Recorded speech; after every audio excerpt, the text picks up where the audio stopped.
girdiler. Beyaz bayrak kalktı.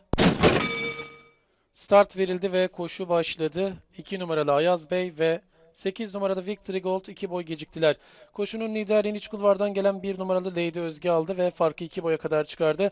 3 numaralı Kayra Bey yaptığı ataklarla ilk 200 metre geçildikten sonra ikinciliğe girerken 2,5 boy kadar girdi. Üçüncülükte dış kulvarda 5 numaralı Arşipel içinde 7 numarada Misterya 4. sırada 2 boy kadar geride orta kulvarda 4 numaralı Belgütay. Onun 2 boy kadar gerisinde orta kulvarda 6 numaralı Dudrio. Arasında iç kulvara yakın 8 numaralı Victory Gold. Biraz geride kalan isim 2 numaralı Ayaz Bey. 1000 metre start yeri geçilmek üzere. 1 numaralı Lady Özge'nin liderliği sürüyor. Fark 2 boy kadar. 3 numaralı Kayra Bey onu yakın izlemeye çalışıyor. 2,5 boy kadar geride 3. 5 numaralı Arşipel var. Bunun sağrısında orta kulvarda 4 numaralı Belgütay. 5.likte iç kulvara yakın 7 numaralı Misterya. 3 boy kadar geride 6 numaralı Dudrio. Onun 1,5 boy kadar gerisinde 8 numaralı Victory Gold. Biraz geride kalan isim yine 2 numaralı Ayaz Bey. Sırasıyla son 600 metreye yaklaşıyor safkanlar.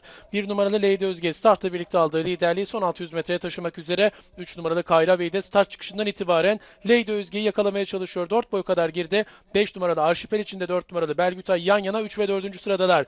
Düzlüğe 1 numaralı Lady Özge önde çıkmayı başardı. Son 400 metreye girilirken pistin ortasında bu safkan fark 2,5 boy kadar. İç kulvardan 3 numaralı Kayra Bey atak yapıp farkı azaltmaya çalışırken 3 boy kadar geriden 4 numaralı Belgütay 3.'ye girip arayı kapatmaya çalışıyor. 3 boy kadar gerisinde 5 numaralı Arşipel'in en dış kulvardan ise 2 numaralı Ayaz Bey'in gayretleri var. Son 200 metreye girildi. 1 numaralı Lady Özge koşunun lideri içeriden 3 numaralı Kayra Bey atak yapıyor. Son 100 metreye yaklaşıldı.